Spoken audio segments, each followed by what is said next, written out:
안녕하십니까. OBS 뉴스 오늘입니다.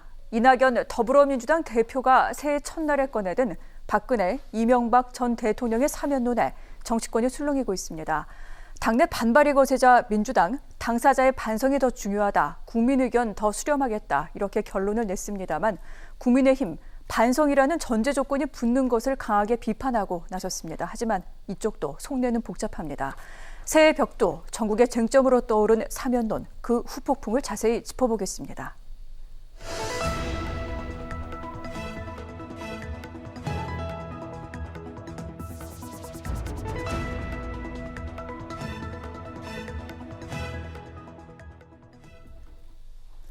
오늘 함께하실 두 분 소개해드립니다. 김성환 시사평론가, 장성철 공감과 논쟁 정책센터 소장 나오셨습니다. 안녕하십니까? 안녕하세요. 어서 오십시오. 안녕하세요. 네, 말씀드린 대로 박근혜, 이명박 두 전 대통령 사면론을 둘러싼 민주당 내 여진이 계속되고 있습니다. 그 시작은 이낙연 대표의 언론 신년 인터뷰에서 시작이 됐는데요. 이 대표 이렇게 얘기를 했습니다. 적절한 시기가 되면 두 전직 대통령의 사면을 문재인 대통령께 건의드릴 생각이 있다라고 이제 지난달 말에 여러 언론과의 인터뷰에서 얘기를 했고요. 이것이 1월 1일자로 이제 기사화가 됐습니다. 그런데 사실 야당뿐만 아니라 여권에서도 이 부분에 대해서는 잘 입에 올리지 않았었는데 대표가 공론화를 했습니다. 그랬더니 당장 여당 내에서부터 반대 목소리가 나왔는데 그렇다면 배경을 좀 짚어볼 필요가 있을 것 같습니다. 자, 평론가님, 새해 첫 메시지로 여당 대표가 꺼내든 것이 두 전직 대통령의 사면이었는데 그 배경은 무엇이라고 봐야 됩니까? 네, 제가 반문해 보고 싶어요. 만약에 올해 내에 사면론이 여권 내에서 혹시 안 나왔을까요?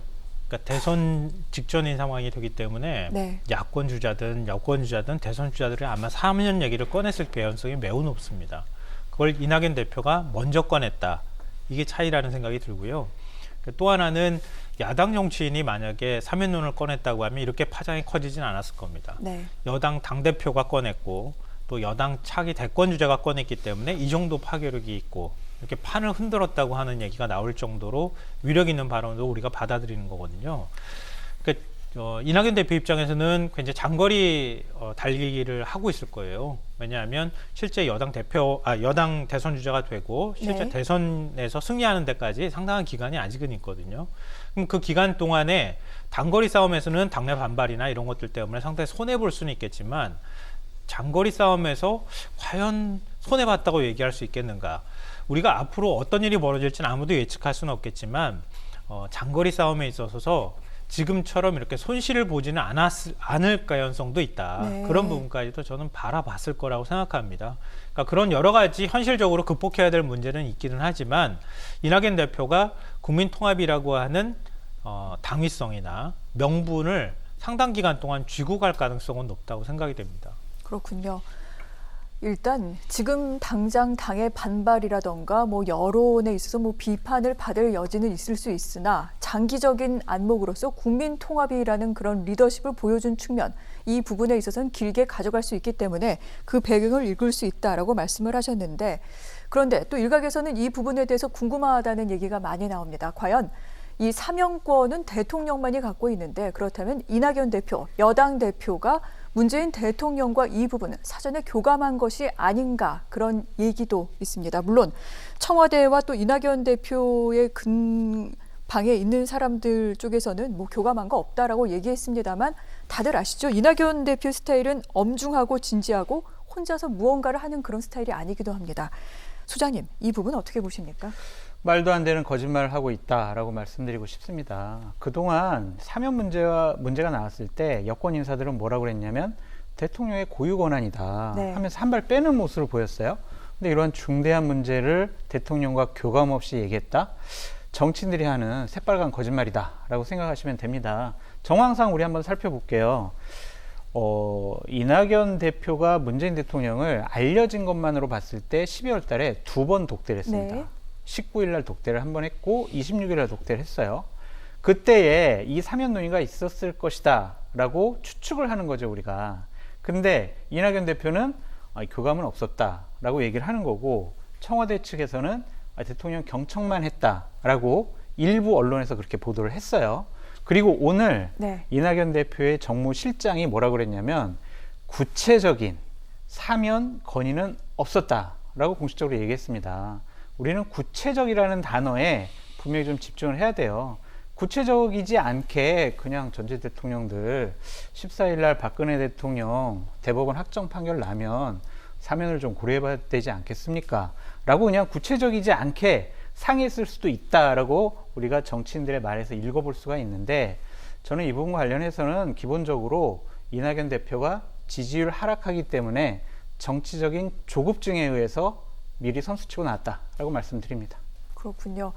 두 분 모두 일단은 문 대통령과의 사전 교감이라던가 이 부분에 대해서는 미루어 짐작할 수밖에 없는 대목이죠. 하지만 그 이낙연 대표, 지금 여당 대권 주자 가운데에서는 지금 이재명 지사에게 밀리는 형국입니다. 이런 부분 등등에 대한 여러 가지 고려가 있었지 않았겠느냐, 이렇게 말씀을 하셨는데, 그런데 당 내에서는 일단 반발의 목소리가 좀 터져 나오는 것 같습니다. 정치권 이슈로 번지자 바로 어제 휴일이었는데도 이 긴급 비공개 회의, 긴급 최고위원 간담회를 소집을 했습니다. 그래서 결론을 내린 부분이 당사자 반성이 중요하다, 그리고 국민과 당원의 뜻을 경청하겠다, 이렇게 얘기를 했는데 일단 한 발 물러선 거죠, 소장님. 그러니까 이런 부분을 보면은 이낙연 대표가 판을 잘못 읽었다, 정치력이 없다, 리더십이 없다로까지 확대해서 해석될 수가 있다라고 보여져요. 당연히 친문 세력들, 그 다음에 박근혜, 이명박 대통령을 적폐 세력의 대장들이다라고 생각하는 민주당을 지지하는 강력한 지지 그룹에서는 너 뭔 소리 하는 거야? 라는 반발이 분명히 나올 거라고 당연히 예측을 하고 예상을 했어야 해요. 근데 그거를 예상을 하지 못했다? 이틀 후에 아니, 당원들 뜻을 존중하겠다? 이렇게 얘기하는 것 자체가 거짓말 아니면은요, 정치력이 없는 거예요. 정치적인 판단력이 없는 겁니다. 혹시 더 나쁜 거는요, 그냥 한번 치고 빠지는 것은 훨씬 더 나쁜 것이라고 좀 보여집니다. 기본적으로 사면은 정치적인 논리에 의해서 하는 게 아니에요. 국민 통합의 논리에 의해서 하는 것이지, 선거를 앞두고 있으니까 우리 선거에 좀 유리하기 위해서 보수층의, 중도층의 마음을 사기 위해서 우리가 사면론을 꺼냈다. 근데 안 될 거니까 그냥 한 이틀 정도 의원총회랑 당원들 의견 모아보고 그냥 다시 후퇴하겠다. 이런 정치적인 플랜과 어떠한 의도를 갖고 했으면 정말 나쁜 것이다 라고 말씀드리는데, 결론적으로 보면 여러 가지 상황들을 종합해 보면 네. 결론적으로 이낙연 대표가 잘못 판단했고, 그러한 본인의 뜻과 의지를 당내에서 실현시키지도 못할 리더십도 부재한 상황으로 변질됐다라고 말씀드려요. 이낙연 대표는 이렇게 얘기를 했죠. 국민 통합 그리고 진영 논리를 극복하고자 했다라고 얘기를 했습니다만, 어쨌건 이틀 만에 어느 정도는 물러나는 모양새가 됐고, 우선은 정치적으로 어찌됐건 또한 리더십에도 일부 손상을 입는 부분은 불가피하지 않을까 싶기도 합니다. 평론가님 어떻게 보십니까? 이낙연 대표가 안 꺼내고 다른 사람이 꺼내면은 국민적 공감대가 만들어졌을까요? 저는 아마 쉽지 않았을 거라고 생각합니다. 네. 특히나 민주당 내 지지층, 또 촛불을 들었다고 생각하는 많은 분들은 이명박 박근혜 두 전직 대통령이 유죄이며 굉장히 중대한 범죄를 저질렀다고 생각하고 있고요. 사법부가 14일 날 박근혜 전 대통령에 대한 최종심을 결정을 하지만 네. 이명박 전 대통령은 이미 나왔잖아요. 징역 20년. 그러니까 이 범죄를 감추거나 없었던 일로 만들 수는 없을 겁니다. 그럼 과연 국민들이 어디까지 동의할 거냐, 이런 문제인데요. 이 발언은, 사면론은 누가 꺼냈다 하더라도 똑같은 논란이 저는 있었을 거라고 생각해요. 그러니까 민주당 내에서 과연 사면론에 대해서 네. 동의를 이끌어낼 수 있었을까요? 저는 동의를 이끌어내기 참 쉽지 않은 문제라고 생각합니다. 이건 어찌 보면 앞으로 대선 국면이 전개되는 과정에서 어느 적정한 시점에 꺼낼 수밖에 없는 화두였을 것이고, 그건 어찌 보면 이번 문재인 대통령 집권기에 사면을 하든 아니면 다음 대통령의 사면을 하든 어찌됐든 한번 넘고 가야 될 얘기인 것이다. 그 화두를 꺼낸 것이다. 저는 그렇게 생각을 합니다. 네. 그러니까 저도 개인적으로는 사면론에 대해서 당사자가 반성의 뜻을 보이거나 자기 죄에 대해서 인정하지 않는데 사면하는 것은 부적절하다고 생각해요. 근데 정치라는 게 또 그런 측면만 바라볼 수 있는 측면은 아니니까, 그러니까 그런 점까지 우리가 고려를 해야 된다고 생각이 되고요. 그러니까 이낙연 대표가 과연 이런 논란을 몰랐을까요? 저는 몰랐을 것 같지는 않습니다. 그러니까 당대표인데 이런 당내 반발이 있을 거라고 생각하지 못했다고 하면은 그건 진짜 말씀하셨던 것처럼 아무런 정치 감각이 없는 것이고요. 그 정도의 정치 경험이 없는 분은 아니거든요. 제가 알기로는. 네. 그러면 이런 당내 반발이나 아니면 왠지 여러 가지 찬반 논란이 있을 수밖에 없는 사안이라고 하는 것을 충분히 인정하고 숙지했을 것이다. 그런데도 불구하고 지금 이렇게 던지려고 하는 이유는 단순히 지지율에 관한 문제가 아니라 앞서 말씀드렸던 것처럼 대선 때까지 긴 호흡으로 바라볼 때 틀림없이 사면론이 나올 수밖에 없을 것이고 국민 통합 논의가 진행될 수밖에 없을 때 네. 지금 이낙연 대표가 비록 이렇게 비난을 받거나 비판이나 여러 가지 하여튼 정치적 공격을 받는 한이 있다 하더라도 지금 이 화두를 꺼냈을 때에는 국민 통합이란 명분을 이낙연 나중에 가서 대선 후보나 대선 뭐 예비 후보든 네. 이런 어느 누구보다도 이 화두를 끌고 갈 수 있는 그런 명분을 얻어가는 것이다. 이건 나중에 가서 뭐 어떤 상황이 벌어질지는 저도 잘 모르겠습니다만 굉장히 큰 정치적 자산이 될 가능성도 있다고 생각합니다. 알겠습니다. 제가 좀 말씀드릴게요. 그러니까 국민 통합의 정치적인 자산으로 이낙연 대표가 이것을 자기 것으로 하려면요. 네. 지지율이 높았을 때 해야 돼요. 근데 지금 우리가 정치적인 의도가 있는 것이 아니냐, 진정성이 없다. 전국을 돌파하기 위해서 본인들에게 다가온 여러 가지 악재들을 좀 덮기 위해서 한 것이 아니냐라는 우리가 의심을 하는 이유가 뭐냐면요. 이낙연 대표 지지율 상당히 낮아졌습니다. 연초에 여러 가지 지지율 봤죠. 15%까지 내려간 거 봤습니다. 대통령 지지율 지금까지 최저로 지금 떨어졌습니다. 네. 여당 지지율 지금 야당이 국민의힘보다 5% 차이로 지고 있어요. 이런 상황에서 지금 저런 얘기를 꺼냈다는 것 자체가 판을 좀 바꿔보자라는 정치적인 의도가 있다라고 보여지는 거예요. 만약에 작년에 지지율이 높았을 때 저런 얘기를 조금이라도 좀 꺼냈으면 여러 가지 전제 조건을 달고서라도 그러한 얘기를 꺼냈으면은 지금 꺼낸 얘기들이 상당히 좀 진정성이 있구나. 국민 통합하려고 하는구나라고 생각할 텐데 그 당시엔 그랬잖아요. 대통령의 고유 권한이다 그러면서 뭐 아직 뭐 대법원 확정 판결도 안 났는데 왜 그런 얘기 꺼내냐라고 하면서 지금 비판받는 거를 그대로 본인들의 입으로 얘기를 했어요. 상황이 바뀐 게 없잖아요. 하나만 바뀌었습니다. 지지율이 떨어진 것. 그렇기 때문에 우리가 정치적인 의도가 있는 참 나쁜 정치적인 선택을 한 것이다 라고 말씀드리는 거예요. 네. 좀 접근을 정치공학적으로 이렇게 접근하면 안 되는 건데요. 사실은 이런 문제는 국민 여론과 함께 움직여야 되는 문제이기 때문에 그래서 좀 조심스럽기도 해요. 그러니까 정치공학적으로 상상력을 동원하자면 굉장히 많은 얘기를 우리가 얘기할 수 있거든요. 근데 단순히 그런 문제로만 우리가 얘기할 것이냐. 그러니까 저도 사실은 어느 쪽입니다 이렇게 단언하기는 쉽지 않은 문제라고 생각합니다. 말씀하셨던 것처럼 대통령이 책임을 져야 하는 문제이죠. 사면할 수 있는 사람은 대한민국에서 대통령밖에 없으니까요. 궁극적으로 대통령이 그런 결단을 내리기까지 어떤 과정을 겪어야 할 것인가. 네. 이런 이제 문제가 좀 하나 남아있다고 생각하고요. 올해가 사실은 대선을 치러야 될 이전 같았으면 사실 올해 대선이 치러지는 게 맞는 거죠. 그러니까 탄핵 국면 때문에 내년 3월에 대선을 치르는 이제 이런 상황이 될 텐데요.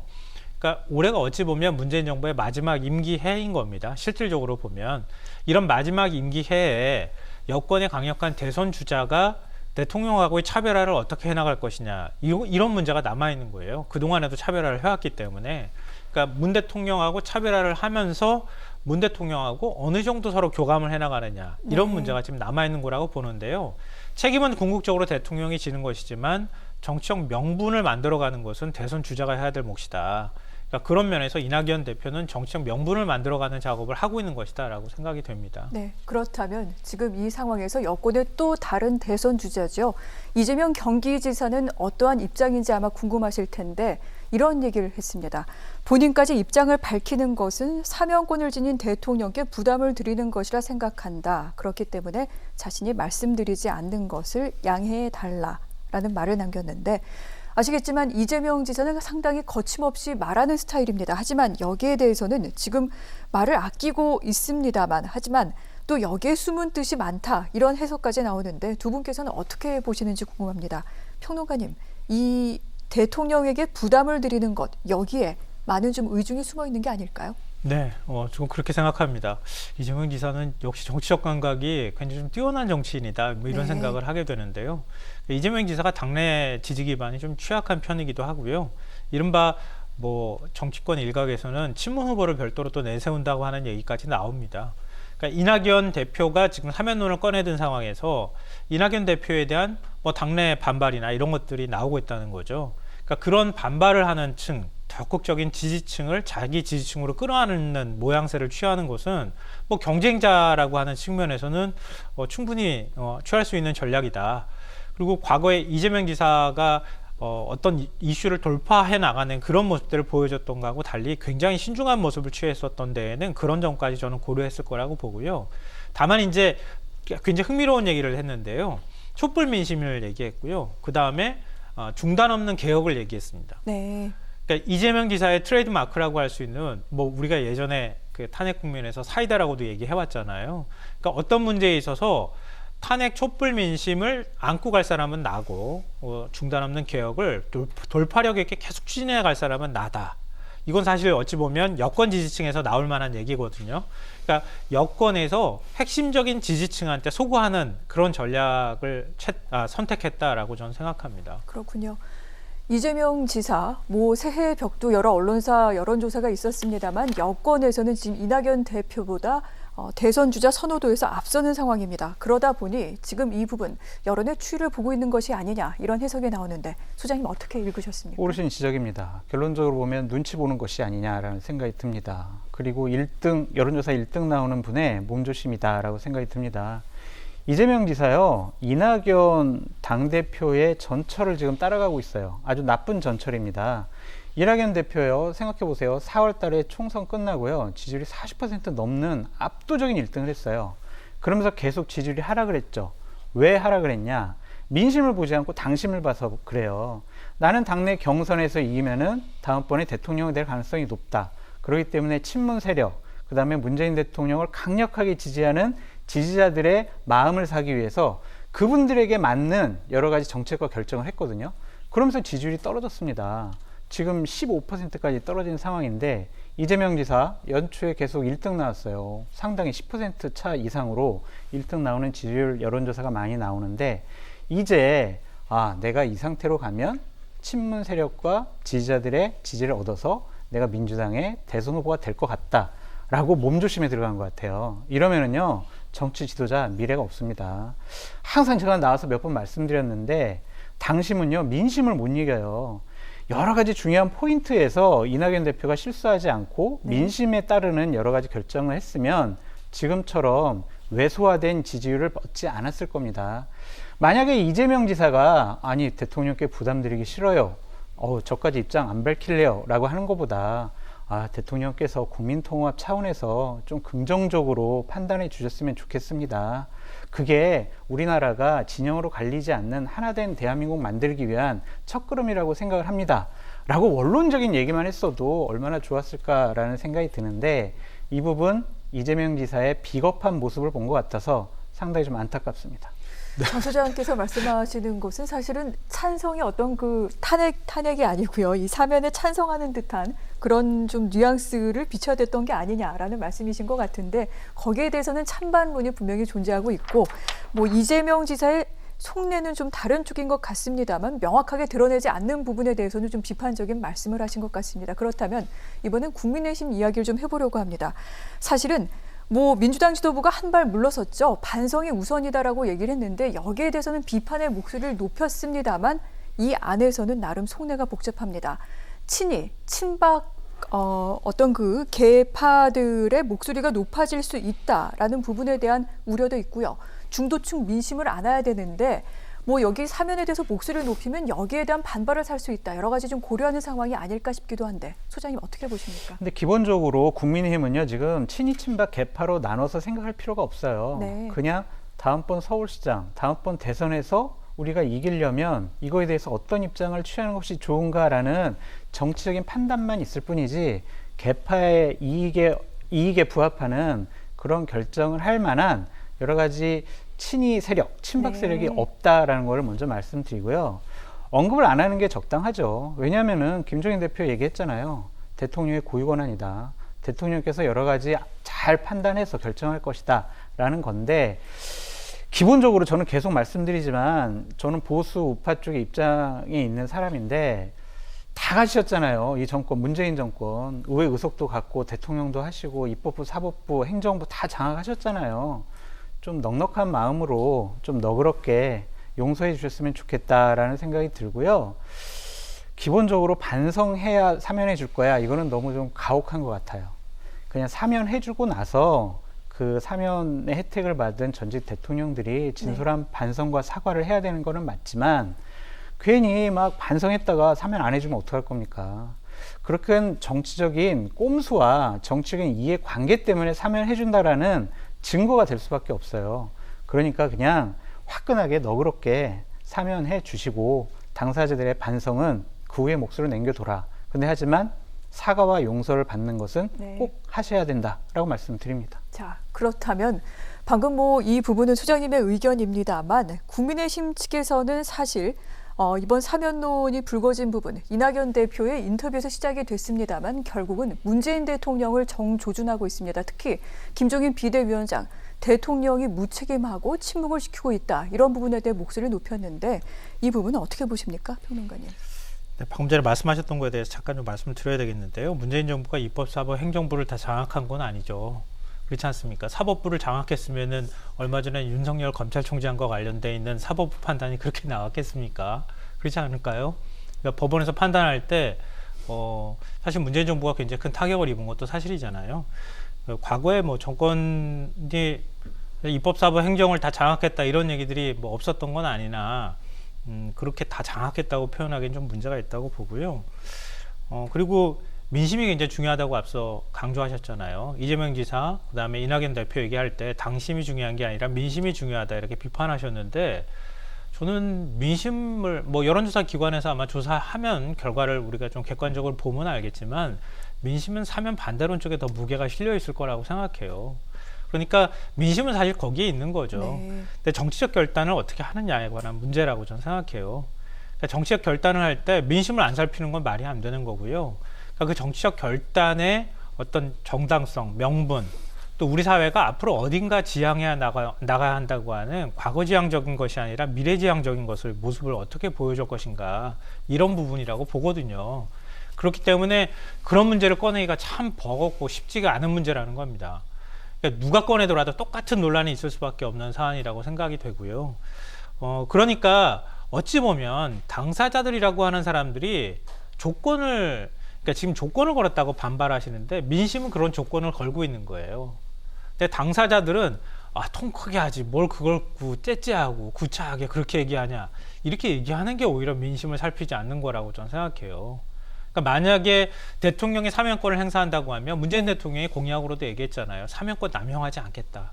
과거 전두환 전 대통령 사면했다가 지금 그 후과가 어떤 모습으로 나타나는지 국민들이 생생히 목격한 상황에서 이명박 전 대통령은 최종심 결과 나오고 난 다음에 법치주의를 언급하고 박근혜 전 대통령은 재판도 안 나오는 사실 말이 안 되는 거죠. 형사재판에 어떻게 피고가 출석도 안 합니까? 그것도 어마어마한 특혜를 누리고 있는 거예요. 근데 나중에 가서 만약에 사면을 받았다고 하면 지금 이 전 대통령 측 이재호 상임고문 같은 경우도 주장하지만 아무 잘못 없는 사람을 억지로 가둬놓고 나중에 가서 반성을 요구하는 게 말이 되느냐. 그리고 어차피 우리는 정치적 희생양이었다. 이런 논리로 연결될 가능성이 매우 높다는 겁니다. 이거는 단순한 국민의 어떤 민심에 관한 문제가 아니라요. 역사적 심판에 관한 문제라고 저는 봐요.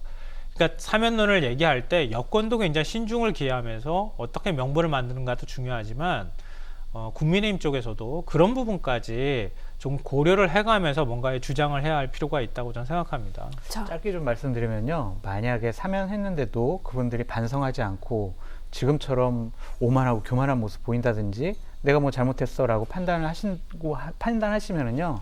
국민들이 손가락질할 거예요. 국민들이 혼내주실 겁니다. 그런 부분은 정치적인 판단과 결단으로 남겨둬야 되지 저 사람들이 반성 안 하면 어떡해, 사과 안 하면 어떡해, 뻔뻔하게 행동하면 어떡해, 그런 추측과 예단으로 아니야 사면을 하면 안 돼 라고 판단을 안 했으면 좋겠다. 어차피 정치적인 결단의 부분이니까요.